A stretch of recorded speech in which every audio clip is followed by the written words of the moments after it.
Very good. Got some orange juice. We're actually doing really well for time. It's exactly 11:30. I'm proud of myself. Proud of everyone. Good job. 1. Is everyone's mics on? 2. Hey. Hey, that's nice. So now we're doing a panel discussion with some amazing artists. I feel really, again, privileged to be here chatting. I'm not going to go straight into individual questions, so don't stress. We'll do some general stuff, some intros. So I'll start off to the left of me. I have Billie-Jo Porter. That's right. Billie-Jo Porter, known for her rootsy sound that blends country, Americana, and indie folk, creates music that heals. After a transformative experience of a Canadian yoga festival, she returned to Australia to work on her debut album with producer Shane Nicholson. The album, which radiates positivity, earned her several accolades and charted at number 4 on the ARIA Country Albums chart. Billie-Jo's near constant touring schedule includes support slots for Thirsty Merc, Tim Friedman, and the Sunny Cowgirls, as well as performances at festivals like Groundwater Country Music Festival and Tamworth Country Music Festival. So that's everything, yeah. You forgot to do a yeehaw. Yeehaw! To the left of Billy, we have ROSHANI as the breakthrough artist of the 2022 Byron Bay Blues Fest. ROSHANI is a genre-blurring artist with a voice that leaves audiences spellbound. Born in Sri Lanka and adopted at 6 weeks old, she grew up in Tamworth, New South Wales, with her extraordinary life story featured on 60 Minutes Australia, amassing over 10 million views worldwide. ROSHANI crafted her one-woman show while living in her van, busking across the country and following her musical journey. Seamlessly shifting between blues, soul, folk, and electro house, ROSHANI creates a truly unique sound using foot pedals, loop stations, guitars, synths, harmonica, and lush harmonies. A powerful voice and deeply emotive storytelling offer a transformative musical experience that uplifts the soul and captivates listeners from all walks of life. Wow! It's so awkward when someone reads a bio. It's all amazing stuff though, it's great, love it. And to the left we have Moju.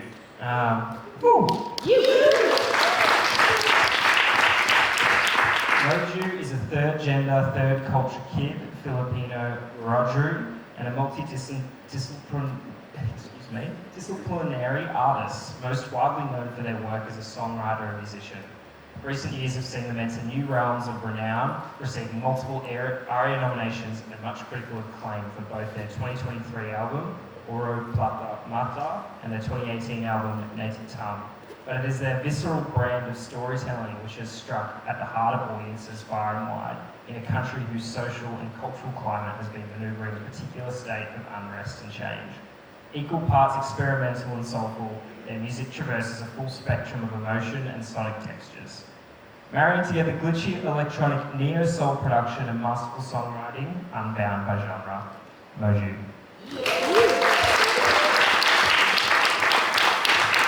As you can see, there's also one spare seat left. We have Nate Weatherall joining us, unfortunately a few minutes late, so for the moment we will kick off proceedings, and once Nate arrives, we can get his insight into everything.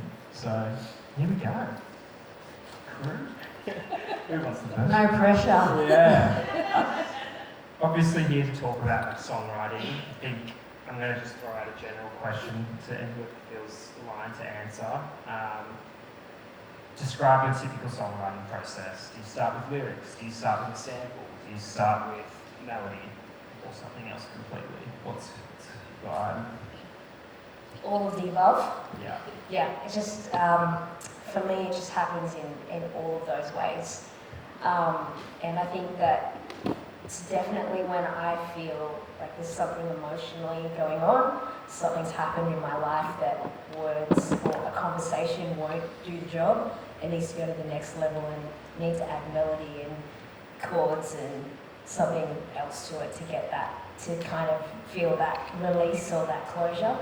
So yeah, all different ways for me. Yeah, I feel like that kind of echoes what Ben was saying earlier about like leaning. It's unfortunately when trauma can kind of come about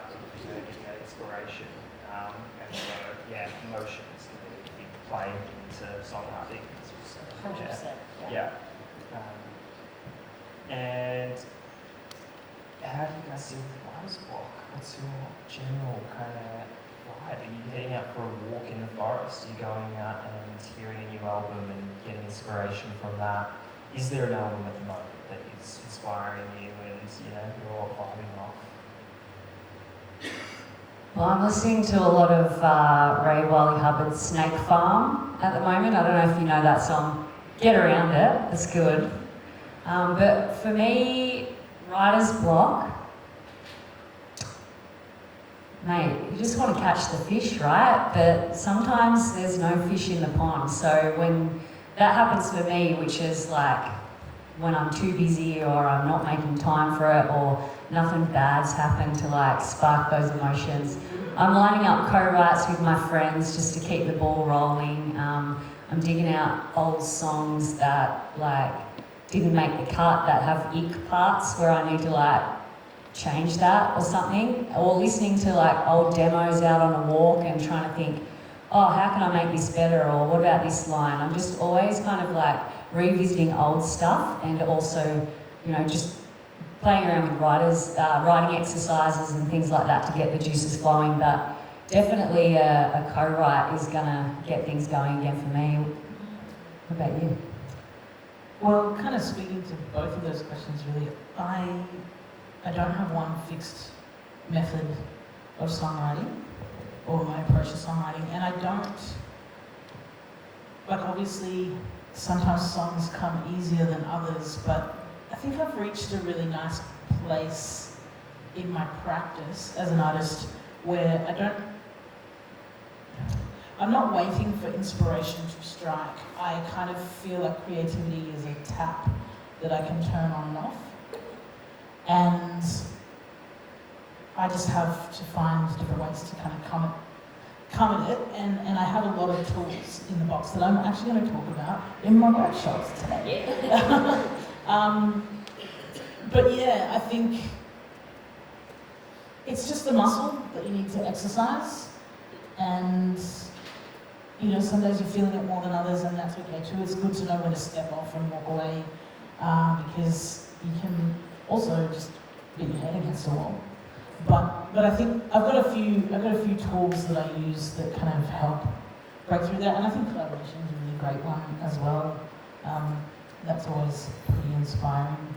It's nice to have a different view on it. Thanks, Mojo. And can we say hello to Nate Weatherall?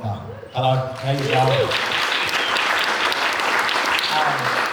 Nate, we're kind of just talking like inspiration for writer's block, creativity, and I want to get back to Mojo. There's some great points there. Billy, you touched on it as well. I think like collaboration being such a great inspiration. And Mojo and I actually connected was it last year at the front of time goes really quick now. I think it was early last year. And we were doing a songwriting collaboration at the front of the Arts Centre in Melbourne, and Moju had curated 3 musicians together to write a song in 2 hours in a glass box at the front of the Arts Centre.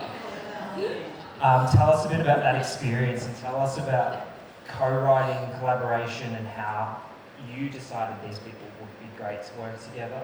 I guess, it was easy for me because I just had to pick the people. I didn't actually have to write the song. But I have been in those high-pressure situations, thanks to APRA, where you have a really short amount of time to turn something around, and it's fun. It's just like it's a game. Look, what we do is, it can be serious. It can also it's just music.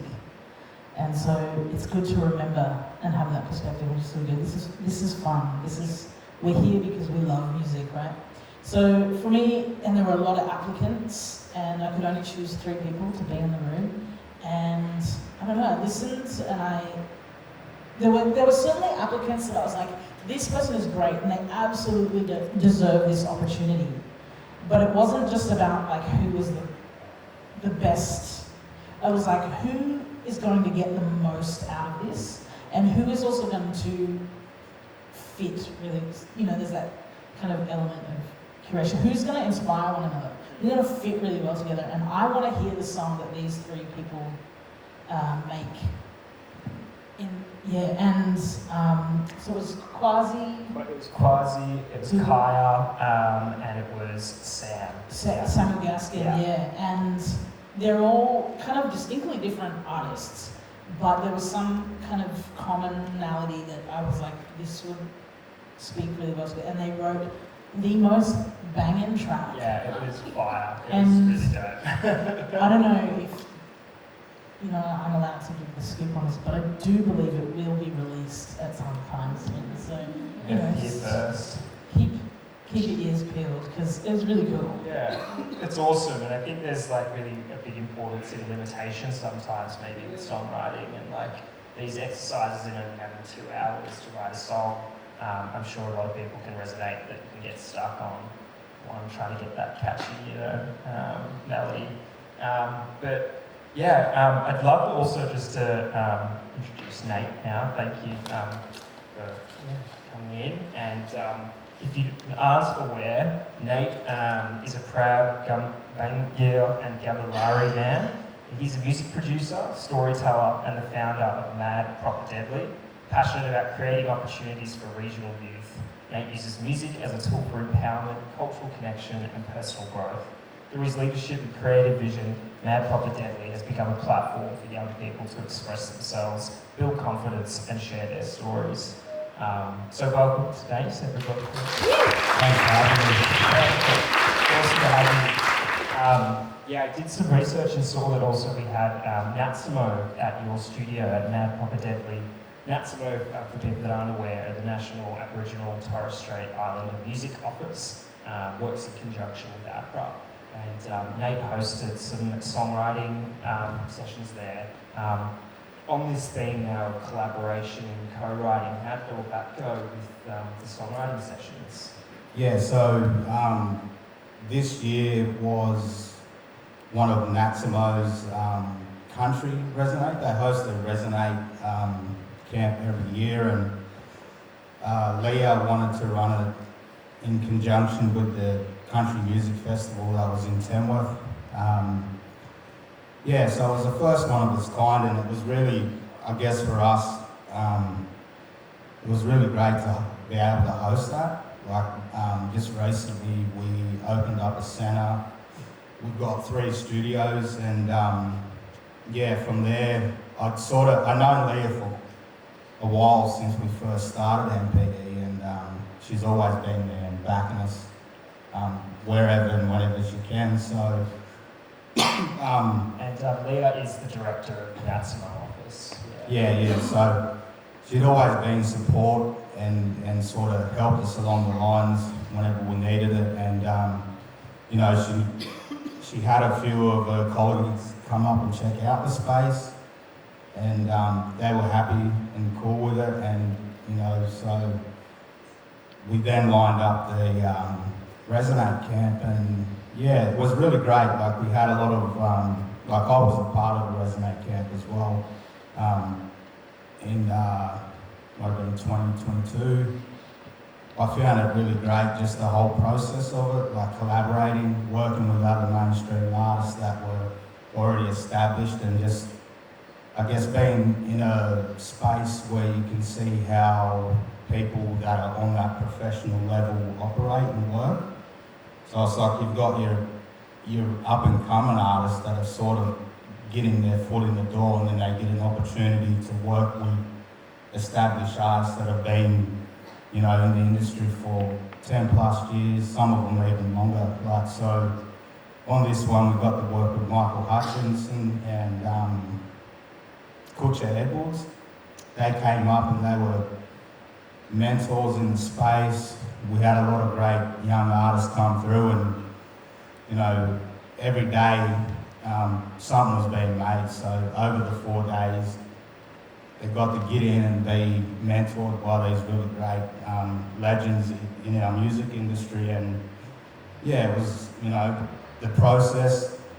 And for me, because I'm on the ground back home, I had an opportunity to have a yarn with them after. And you know, and they just told me how much they got from it.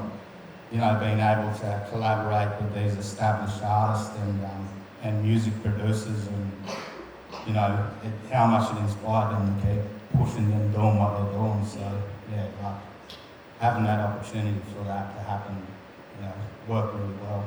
It's awesome to hear, and it kind of like reminds me again of what Ben was saying earlier about like this generational split sometimes of no cross collaboration. And I think you know, hearing you say it again, it's really important to have a mentor in your life and to have, you know, that connection with people and community, and that's why these chats are always so good and these networking sessions. So that's awesome. Thanks, Nate, for sharing.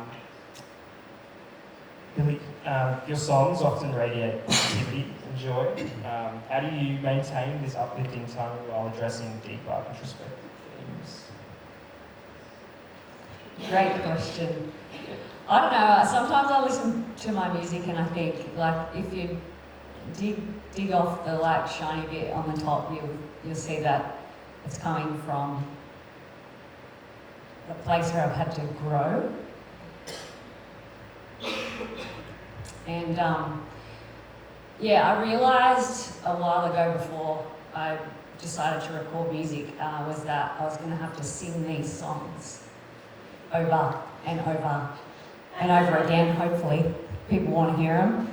And I thought, I heard someone say, like, just be mindful of what you write and what you like record and what you're going to be saying over and over again. I'm a big believer in, you know, what you say can come true. So it's getting emotional, but yeah, that's kind of a reason why I kind of keep it light and airy a lot of the time. But you know, sometimes there's just some real good pearls that are coming from a dark place that I'll end up on records too. So that's awesome. And I mean, you feel like you need to stop sharing, but like, is there a particular song that you're referencing to, or is there anything? Yeah. You want me to start crying? No. It's we can leave it there, but I think that's really special. Yeah, and I think that probably a lot of people can resonate with that. Yeah. Obviously, we touched on it earlier about how it is kind of like such an emotional inward journey and like expressing that. So, thank you for sharing. Yeah, I don't mind to share. Oh, let's go. Then. Well, let's get there. Yeah. Okay, so there's a song on my album called Last Leaves of Autumn. That's really quite a beautiful song with the piano, and the reason why it came about was because I had a friend who she'd had kids, like heaps of them, I don't know, maybe like 8 kids or something like that. Don't fact check me on this, but yeah, she raised all her kids, had moved out, and she's like, righto, time to go to uni and make something of myself, which, let's face it, raising any kids, you've already made something of yourself. But she went off to uni and I was in her class, and she was an absolute legend. And then right before she was about to finish, she found out that she had like a terminal illness.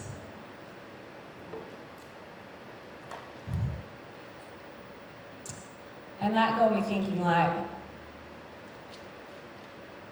we're all gonna die. Yeah, so let's just do what we love and have fun doing it. So there we go. Love Now, Thank you.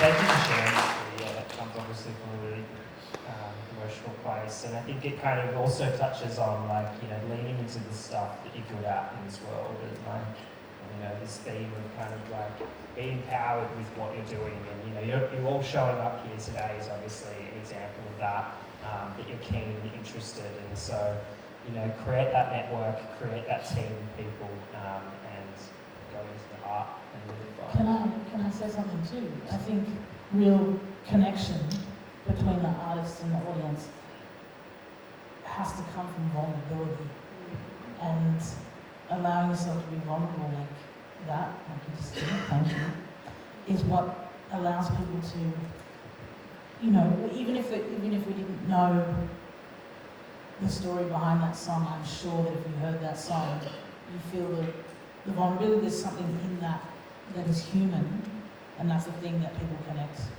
with in music.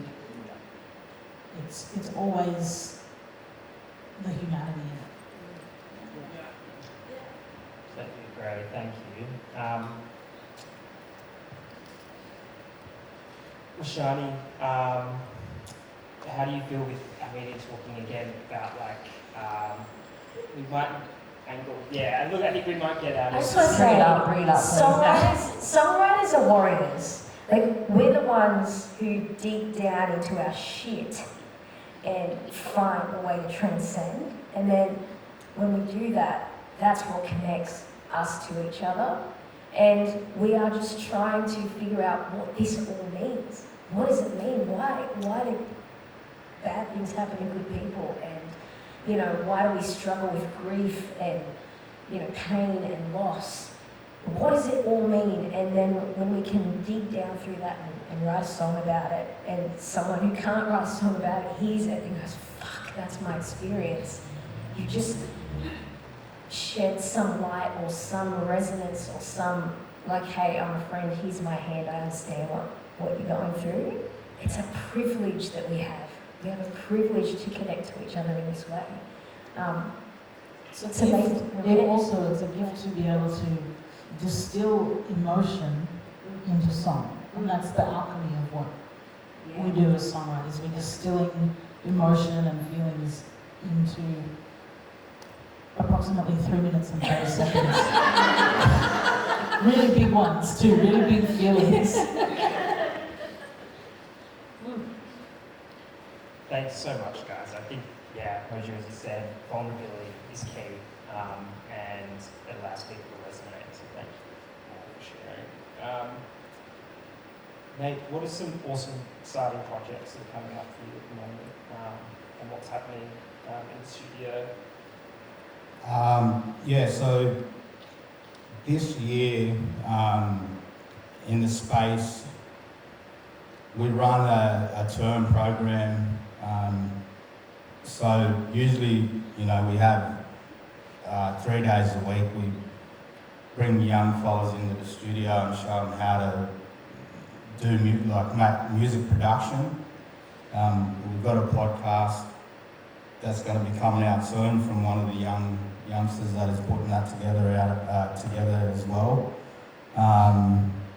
We are currently helping a couple of Aboriginal hostels that host young students from the regions that go down and study. We're helping those guys build 2 studios in each location. We're going to be heading out to Broken Hill to help mob out that way as well, build a studio and help do training sessions. So a lot of the stuff what I do these days is based around sustainability for community, especially mob. We love to go in and make the music with them and help them, but one thing when a community approaches me, I always offer and say, well, we have this 10-week training program. We'll help you set up the studio, we'll help you get all the gear ready, set the computer up, and then train somebody locally to run the space. So it's like just empowering that part of it, you know what I mean, so they can do it themselves, and it's in community 24/7, you know, and whenever they want to use that space, then they have people there to do it. That's a lot of work that I like to do these days, and it's like that back home in Armidale. That's the point of the centre, is to be able to train young people up to be able to do a lot of the stuff themselves, you know, so that's a bit what we have happening, and that's quite regular. We're going to be hosting, last year we got to host the Moree block party with Kobe D. We're going to be hosting another block party in Armidale this year as well, so we've got that coming up. Just a lot of music education side of it, like at the moment. Yeah, awesome. Some incredible initiatives, yeah. Well. And like on that, you talk, it is really important, younger generations learning these skills and having the opportunities to have a place that they can visit all the time rather than it being just, 1 week, head somewhere and then they have nowhere else to expand on that. Where would you say your career in music started and how did you get into that? It started in the early 2000s. I used to do a lot of writing, and then I got into the beat side of it, just using loops and a downloaded version of FL Studio. But initially, my family background is, like my great-grandparents, Maisie Kelly and Clive Kelly, and they were some of the first buskers when the Country Music Festival first kicked off. So I spent a lot of years travelling every year with family to the Country Music Festival, in my younger days, and then I can't pick up an instrument, play guitar or play the drums or whatever, but I sort of just, listened to a lot of hip hop, and that's where that was the genre that I wanted to work in, and so I worked a lot of the time with my cousins. We had different groups, and then I moved to Tamworth for a bit, and then I moved back to Armidale and was part of a project with my cousins back there, but I got a chance to do a music workshop with some of the younger guys there, and it sort of just was like, I like being in the studio with the brothers and making music, but then that was like another side of it, like teaching the youngsters how to do it. So then that just sparked it with me, and then I just the people that I'd done that workshop with, the organisation, was just at their door constantly, I want to keep growing this skill. I really enjoyed it. They couldn't leave the community, sometimes you have organisations that'll just drop in and drop out every year, but they couldn't leave, and I was constantly there just going, have you got any more work? I wouldn't mind doing that. And then, so I just went from there, and now we're here, we've got our centre, we've got a mobile music studio that we travel around with, and, we've got communities reaching out to us and wanting us to come in and help them, so it's really great. It's awesome, and it's just kind of like this reminder of leaning into what you're good at, and you talk about, instruments aren't your thing, but you've got an ear, you've got an understanding of the community and how important that is, so that's awesome. Yeah, it's just sort of I guess it's like the artists from the region around the time that we were doing music, we never really had that support network of, we were constantly in the studio at home in one of the rooms with the music gear set up, but we were doing music all the time, but we never had anybody telling us those other sides of it, you've got the music, you've got to rehearse it now to get ready to perform it. So we would just make music all day long and then end up on stage and be forgetting our words. So that was the side of it, whereas it's okay, these are the little bits and pieces that I've picked up over the years. These are the bits and pieces that I'm going to give to these young people that I work with and say, this is a part of being an artist.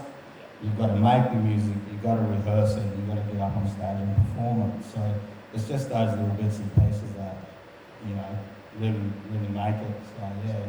So I'm just trying to show them those bits. Yeah, awesome. And does that resonate with you guys? Does anyone have any,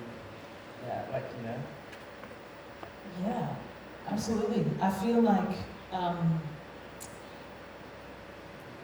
done a little mentoring and that kind of thing, and it really gives me life.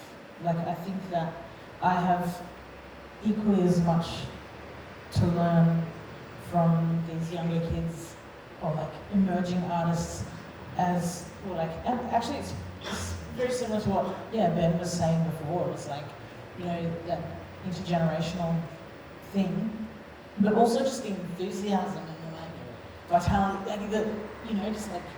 because when you get older and I've been in this industry for 25 years, and it's man, it's a lot.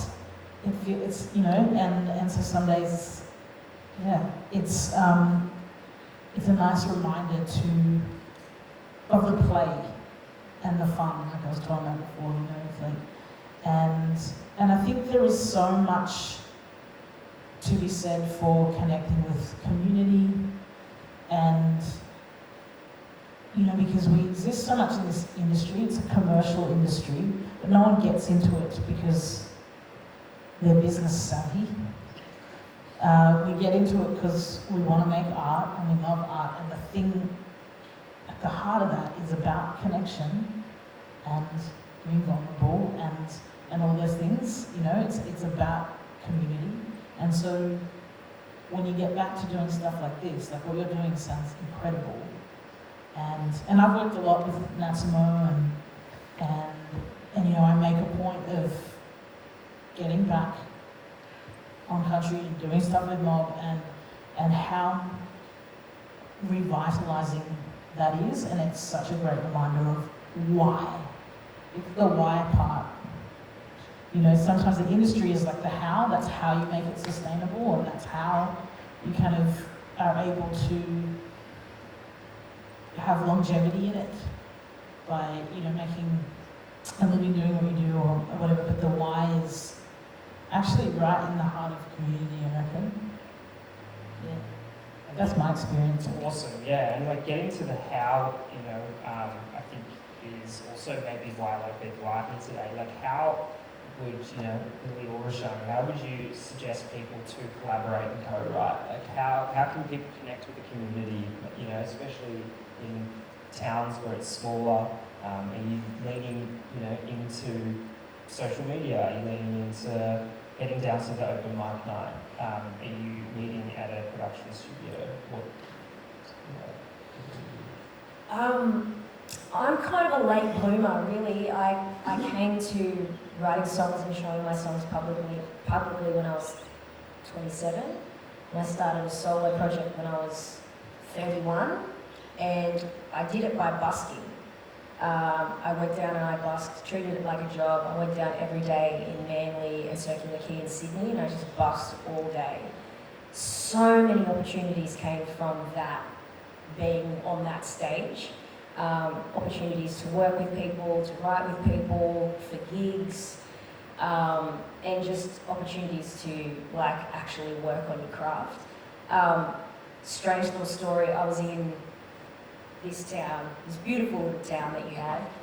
Yesterday I had some time to chill out and I went up to the gelato shop, and just up from there is the Alternatives bookstore, and I was like, yep, going in there.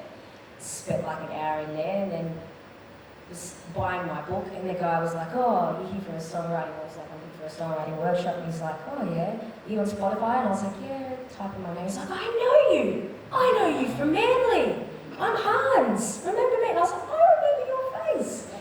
And so it really works. Busking, I'm just a massive, you know, like advocate for busking.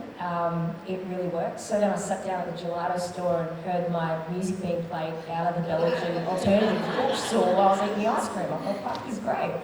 Like, busking really works. So I honestly haven't done a lot of like industry stuff. I feel like I've always existed on the outside of it as a busker and just kind of going along my own kind of path.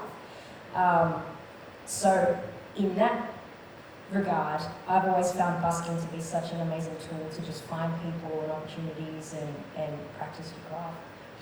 Totally. I think that's awesome because you're right. Someone once told me, not quote unquote, but it's kind of like everyone you meet within music is going to show up at another time in your life, and like I think whether it's the person at the gelato shop, whether it's the, you know, person on the door at the local pub getting into the gig, like keep remember, you know, think of them, write down their name, write down where they work, and at one point they will pop up again in your life, and that will be the connection you need to get that gig, that will be the connection you need to make that co-writing session. So that's exemplary, exactly what you said, doing the busking. Get out the front of RGA, put out your case, see what happens. Exactly. You never know who's going to walk by. You never know.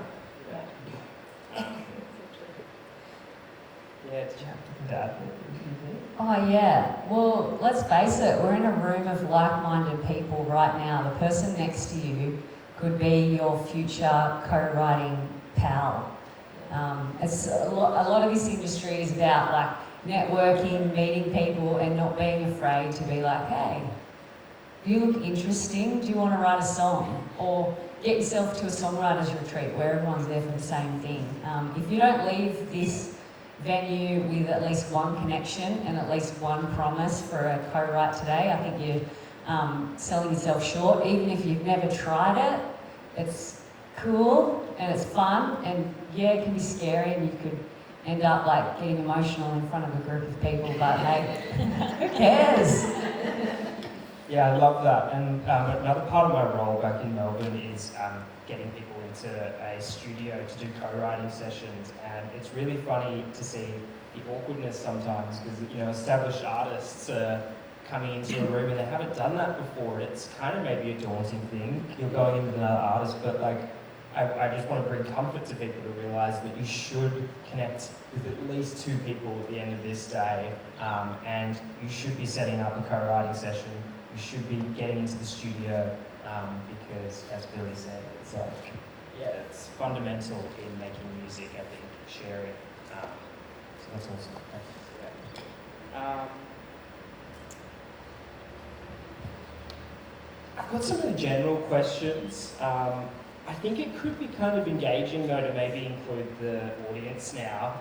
General questions can sometimes be a bit boring, I think, but I think if someone has specific questions for any of the people on stage, I'd love to throw it to you. Otherwise, if there is no one with any... Yeah, awesome, I'll come through you the line.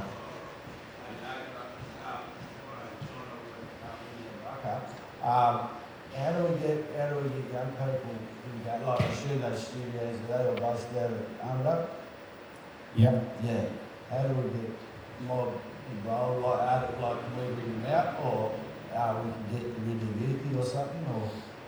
Yeah, so you're talking about bringing mob up to the studio or just engaging? Yeah, or how they, like to one of the programs. And this is just the young ones, well, I'd love to. Generally, like if there is, we've had youngsters come up from the coast and be part of workshops that we've hosted over the last few years. Like we've had a crew from there in Bucka come up a couple times, Coffs Harbour, and then up from further. But you know, like generally, they can just rock up. You know, just usually we have a contact and whatever projects we've got coming up, and they can just get in touch and come along and be a part of it. But yeah, like it's the same process, you know, like if you wanted us to come to your community and host a session with you, like it's just a matter of just, you can exchange numbers now and organise it. Yeah, so yeah, there's that opportunity. Yeah, for sure, yeah.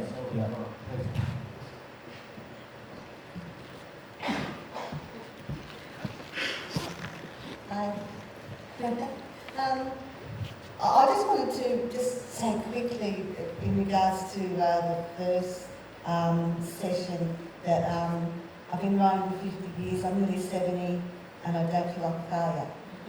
Just want to say that. I just had a random thought that I'm a local. But I was thinking, how do I approach someone, you know, about, oh, hello, do you want to co-write with me? It's like just asking someone out on a date, you know, like, hey. Maybe just to form someone, and I'm not including myself in this, but someone to form a group that's like a resource, you know, that you could, you know, log on to somewhere and say, you know, I'm a folk singer, I've got good words, seeking, this would be like a dating site, eh? Seeking a guitarist who likes writing, you know, folk songs to co-write with me. Because it's sort of, in saying that co-writing, it seems a very general thing. I'm going to co-write, where I don't want to be, I don't want to block other forms of music that I might become involved in, but I've been writing so long, I've got a pretty specific way of writing. and sort of, you know what I mean? So everyone has to. Absolutely. But if you, I guess that's the fun thing, isn't it? Like, Yeah. kind of, you never know what's going to come out of a collaboration when you push yourself outside of your comfort zone. Because we all have, like, I think Tom Waits said, and I think it's a really great quote, like, your hands are like dogs, they piss in the same places. And I think, you know, like, in relation to writing songs, you know, it's like, you try a new instrument, or you try co-writing with someone different. I'm sure you guys know of a very talented Australian artist, Harry Angus, he formerly of the Cat Empire, but he's a real jazz guy, and I know he's in the Northern Rivers now, but he started a night, I think he has started a night in Mullen where they just have like a jazz kind of jam. Yeah, right. I mean, you could very easily start your own thing, and it doesn't have to be online. If it's a community thing, put a thing up somewhere or get someone to help promote it online. But like, you know, I'm sure there are spaces where people can come and just bring an instrument and connect, and it doesn't have to be like super formal or anything. It's that community thing, and then you make connections, and if you vibe with someone and it feels organic to kind of come together and write something. Speed co-writing, yeah, you've got it. Yeah, exactly. You've started your own night. 100%. That's the beauty. Like, we're in here with a room of creative people who like to write songs. I'm sure you could, start a club or just put it out there, and you never know, like, if you build it, they will come. Another way where I've been able to connect with other people that like writing songs is just outside of Tamworth. There's a little spot called Nundle. It's a gold mining town. And there's a sheep station there called the Dag. I don't know if you've heard of it. I've got a shirt that says Dag. So they run a songwriting retreat. I think there's one coming up in May. And that's where I've made a lot of friends and songwriting connections from going to something like that. And there's this lady whose name is Lola Brinton. And she goes almost every time. I think she's like 80 something. And the amount of songs that she's been a part of with like songwriting heroes of mine, like Kevin Bennett and The Flood, writing with him, like Kelly Cork, and, you know, just getting out there, because, you know, she's got ideas, she's got stories, she's lived a lot of life, she's got a lot to share and a lot to give to something like that. So, yeah. Don't ever discount yourself because suddenly you've got grey hairs, because let's face it. I'd just like to mention that on the subject of collaborations and things like that, that in Bellingen there is a Songwriters collective, it's called, and we meet once a month, every second Tuesday. We each take there's usually about a dozen people, we take turns, probably we do 2 songs each, and you can also ask for feedback, and you can meet other people that you might collaborate with. That's awesome. It's already here. Stand up. What's your name? How do people find it? Well, the stables. So you just contact the stables. The phone numbers on the door. But everybody should start their own little songwriters wherever you're from. There's a lot of people. I mean, there's somebody here from Lightning Ridge, from everywhere here today. Yeah. Okay. Thank you. I kind of wanted to bring up a question that was asked earlier about social media, and obviously with you guys being all working musicians and using social media, you've got it for the studio, you've got it for your own projects. How do you feel about social media? Are you leaning into it? Are you finding it difficult to be that personality and creating this kind of engagement? I'd love to hear your thoughts. I resent it. I struggle with it so hard. And I guess like with presenting it as well, like we still have to do it, and how Let's expand on that. yeah. Do you really want to know what I think? Yeah. Look, I do find it problematic the way we've become so reliant on it. And I think it is that thing that takes you out of your zone of genius. You know, it's a thing that I want to make art, not content, right? Every minute that I spend on social media is taking away time. And it becomes like habitual. I see the way people use it and they're just like on there, like chronically online. And I'm not interested in all of that negativity, because a lot of it is negativity. And I think like, as far as the industry goes, yeah, I think it is problematic. Like we're in a really difficult time. Let's face it. The reality is, we're kind of like, you know, I heard people talking about it before, the music industry is the Wild West, the last frontier. It's this unregulated industry that can be quite exploitative and extractive at times of musicians. And we're living in an era where there is no longer money to be made from records. It's increasingly expensive and hard to tour. I said I wasn't going to say this stuff on mic, but here I am. It is really hard to tour, and there is this expectation that artists are to, like, everyone's attention spans are much shorter. So I'm hearing feedback from label or agents or whatever going, well, you need to put out new music, and it's like, well, I only put out, you know, an album 12 months ago or whatever, and it's like, yeah, but people's attention, it still costs me $100,000 to make a record. It still costs me 40 grand to take my band on tour, or whatever it is. You know, it's like, I haven't played enough shows to recoup. How am I supposed to put money into doing this? And now labels aren't even really giving budgets towards marketing. It's like, you need to get on TikTok and you need to do this. So I think that we need to shift that paradigm or that relationship that we have with social media. It needs to change. That said, it can be a really powerful tool for you if you have the energy or the bandwidth to use it and you know how to use it well. Like, it can be a really amazing tool to sort of bypass a lot of these kind of outdated institutions within the industry where it's like, actually you have a direct line of communication with your fans, so you can control how that works for you. I just happen to be of a generation where I am not fluent with social media, and it isn't something that's for me. I just want to be writing music and not, making reels. I don't know the answer, but I know what's wrong with it. Please. I got a question, just real fast. Yeah. If you write songs, and if you get 1,000 of your songs out in the world, and you consider them all good, do you win?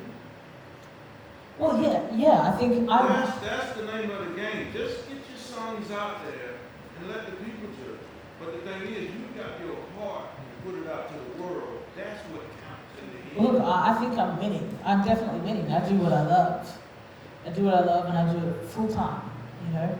But I do think it's my responsibility as someone who has been in the industry for the time that I've been, and I've often operated as, I guess, a little bit of an outsider. And you know,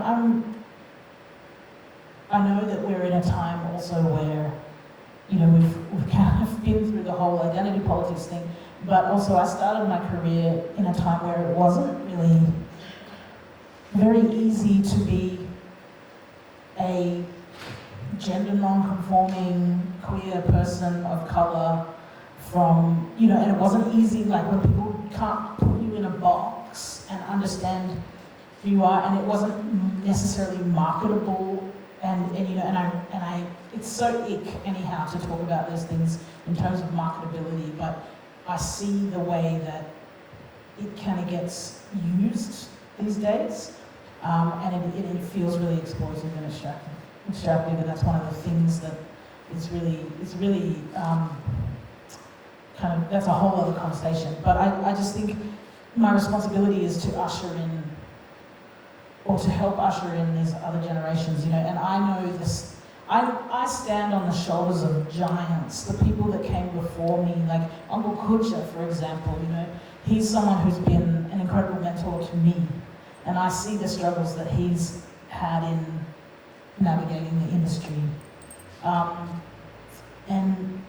And I also, I entirely wouldn't be here without those people, and you know, the Vicar and Linda's, but you know, there's Christine Anu's, like there's so many people that I've had the benefit of kind of hearing their experience, and so I think it's my turn to also kind of help, but it's also like we're in a totally different landscape, and it can be really tricky to feel like an outsider in the business, or to feel like potentially you're being taken advantage of, you know, in ways that you're not comfortable with. So yeah, I think that's a really great point, and I think, yeah, like I'm winning. I'm here against the odds, and despite a lot of the ways that the industry works, but it hasn't always been easy, and it's not always easy to be that person.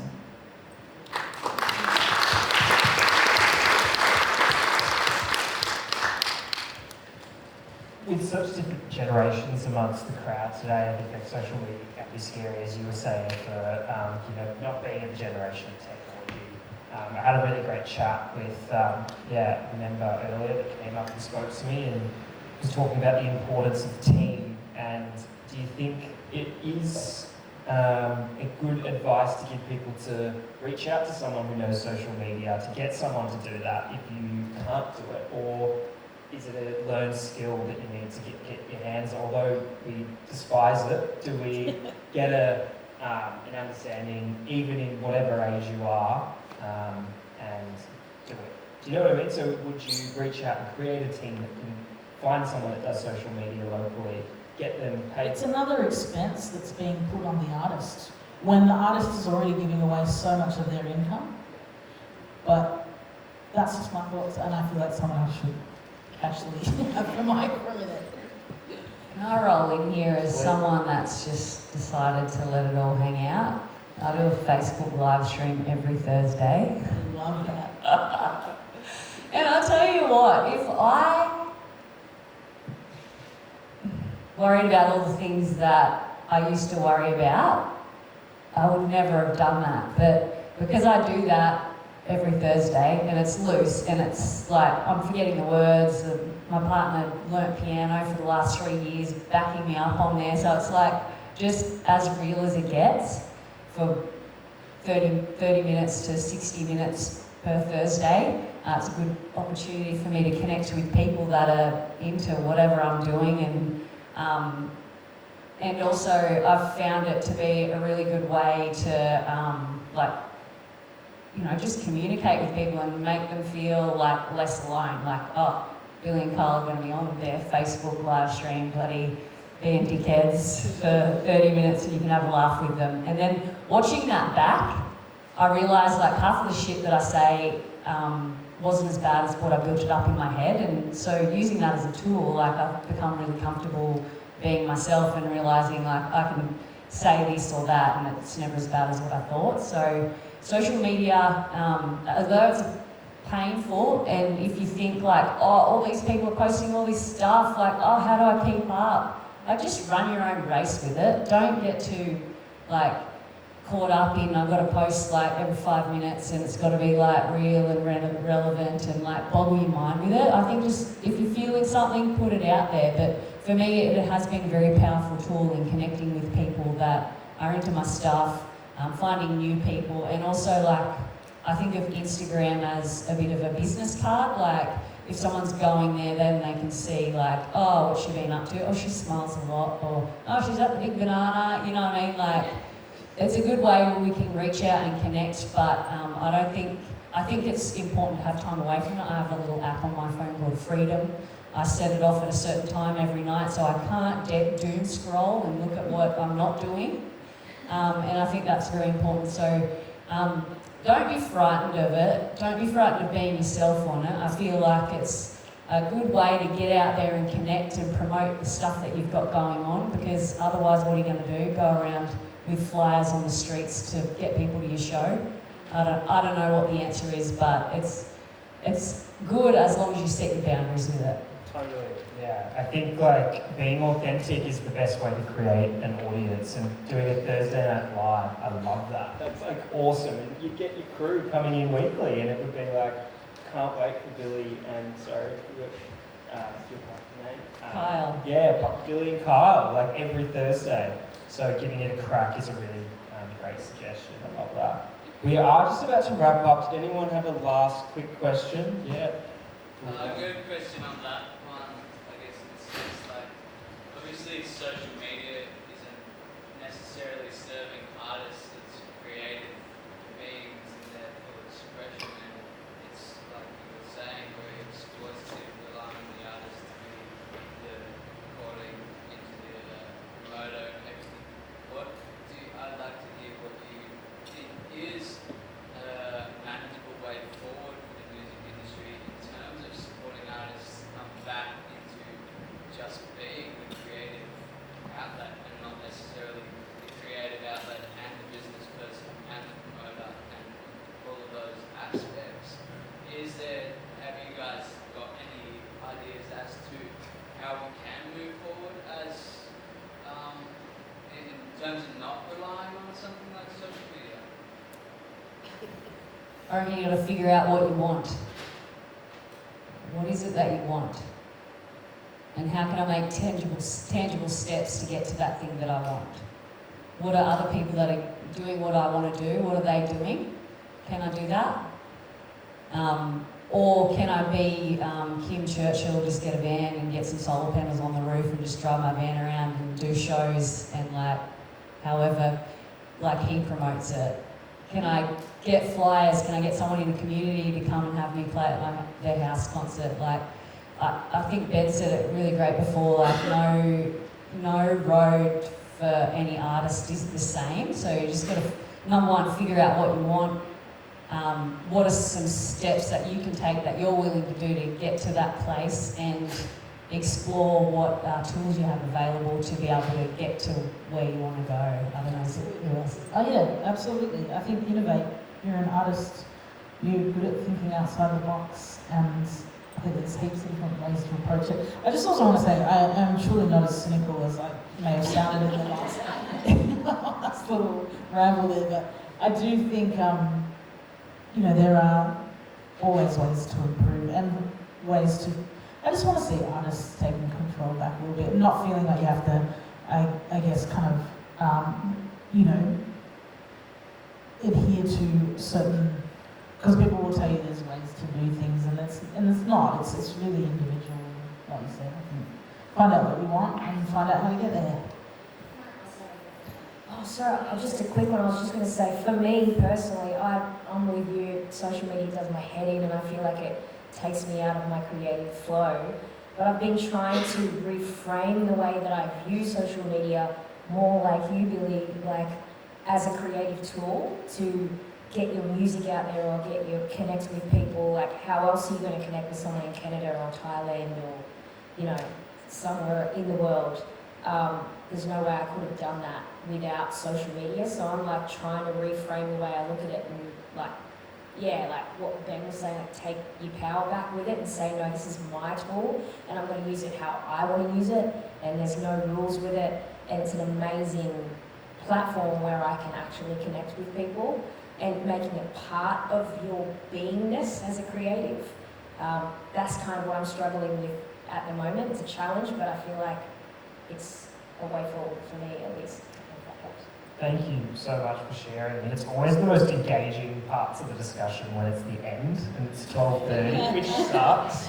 But the best part of this is these are going to be your mentors for the workshop, so you're going to have time to connect with them So please, a round of applause.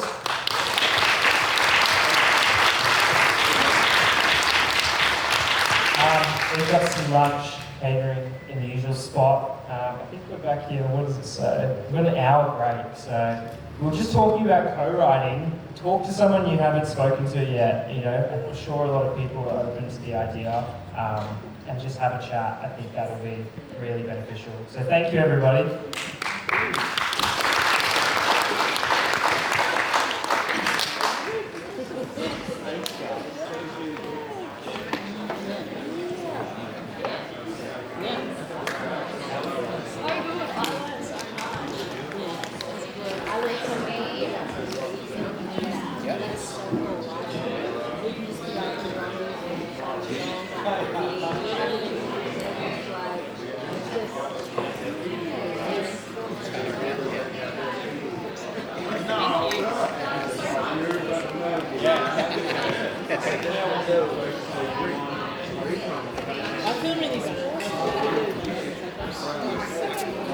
That's not.